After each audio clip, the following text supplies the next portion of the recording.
হয়তো এই কারণেই আমরা অনেক দোয়া করি, আমাদের অনেক দোয়া হয়তো কবুল হয় না, কোনো না কোনোভাবে আমরা সুদের সাথে সম্পৃক্ত। আপনি, আমি, XYZ, এভরিবডি সুদ। এখন পুরো ওয়ার্ল্ডের ব্যাংকিং সিস্টেম হচ্ছে সুদ ভিত্তিক। কোনো দেশের সেন্ট্রাল ব্যাংক বাকি নাই যেটা সুদের আওতায় না, এবং সেই সেন্ট্রাল ব্যাংকগুলোর আন্ডারে যে ব্যাংকগুলো আছে, এনজিও গুলো আছে, সব সুদ ভিত্তিক। কেউ সরাসরি খায়, কেউ ঘুরায় খায়, এতটুকুই পার্থক্য, বাট সবাই সুদ খায়। ইভেন আমরা যে কারেন্সি ব্যবহার করি, কাগজের টাকা, ইলেকট্রনিক মানি, এর মধ্যেও সুদ আছে। আমরা কেউই সুদ থেকে বাইরে নাই। হয়তো এই কারণেই আমরা অনেক দোয়া করি, আমাদের অনেক দোয়া হয়তো কবুল হয় না, কোনো না কোনোভাবে আমরা সুদের সাথে সম্পৃক্ত। আপনি, আমি, XYZ, এভরিবডি।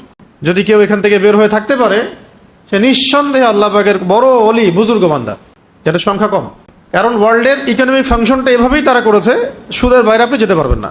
কিন্তু এটাও আইয়ামে জাহিলিয়াতে সেই রিবার ধারক ও বাহক এই সভ্যতা। বরং আইয়ামে জাহিলিয়াতে সুদটা ছিল একটা লিমিটেড জায়গায়, এখন এটা পুরো ওয়ার্ল্ড ওয়াইড গ্লোবালাইজেশন হয়েছে।